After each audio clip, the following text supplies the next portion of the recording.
Well, let's get more on this from a youth enthusiast and a performance coach, Abiola Salami. Thank you so much for speaking to us on Network Africa. Thank you for having me, Lyle. Tell us, what do you make of the ongoing protests despite all overtures from the federal government? Now, this is a great question, and we're in interesting times in Nigeria. And what I can make of this is that our government is not really listening. You know, in 1989, a gentleman with the name Stephen Covey wrote a book titled 7 Habits of Highly Effective People. And in that book, he said something that most people don't listen with the intent to understand, that people listen with the intent to reply. And it is showing that the government is listening with the intent to reply, not necessarily with the intent to understand. Because if the government really listens, the government will realize that this is not just about the Special Anti-Robbery Squad. As a performance strategist who has paid keen attention to the protest, both what is going on offline on the streets and online, I've discovered that young people are asking for a full-scale improvement in government performance. Young people are asking for an end to SARS. Now, not just the Special Anti-Robbery Squad this time, but the social acrimony that is coming from redundant systems, that is SARS. And it cuts across all 3 arms of government. Young people want an improvement in government performance. Young people have always been promised time and again, but young people want performance this time. And that is why it seems that even young people are not listening to what the government is saying, because the government is not really listening to them. Yeah, and the Inspector General of Police has disbanded SARS and even debriefed the officers. However, crime is a reality in Nigeria, and he also announced the formation of a Special Weapons and Tactical Unit, SWAT, which was again greeted with protests. Now, how then can the police secure the nation? You see, this is another great question, Lai, because young people are asking for improvement in the performance of Nigerian police itself, in its own responsibility to protect the life and property of Nigerians. Now, there's a 4-step model that the Nigerian police can adopt. First is, the Nigerian police can plan. And by planning, we're talking about setting a crime prevention goal.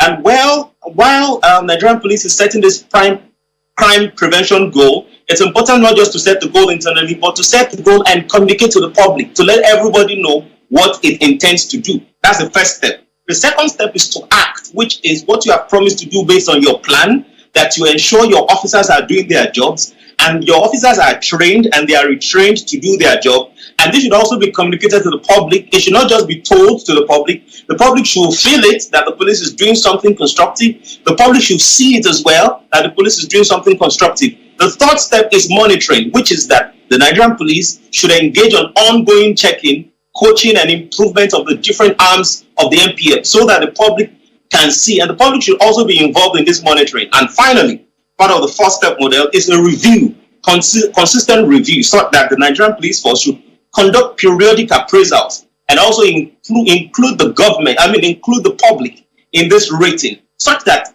both the Nigerian police and the people are working together to ensure crime prevention. It is not just about giving names. It's not just about starting another SWAT or whatever else that can be called. It's about following this 4-step performance model and engaging with the public to see that work is being done, that the lives of people are being protected, properties are being protected, and no policeman is bullying any citizen.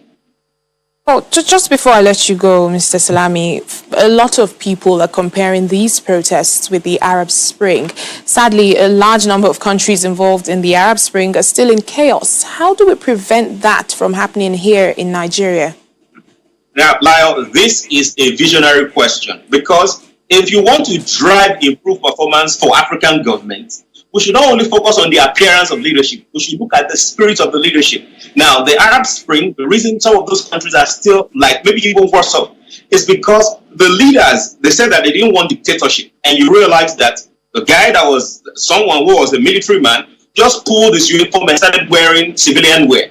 Does it mean that the fact that I've removed my military uniform with a dictatorship mindset, does it mean removing the jacket now makes me a civilian? No. So it's about looking at the spirit of leadership, in the competence of the leadership, in the character of the leadership, the compassion leadership has for people, the courage leadership has, and the commitment for leadership to drive innovation, right?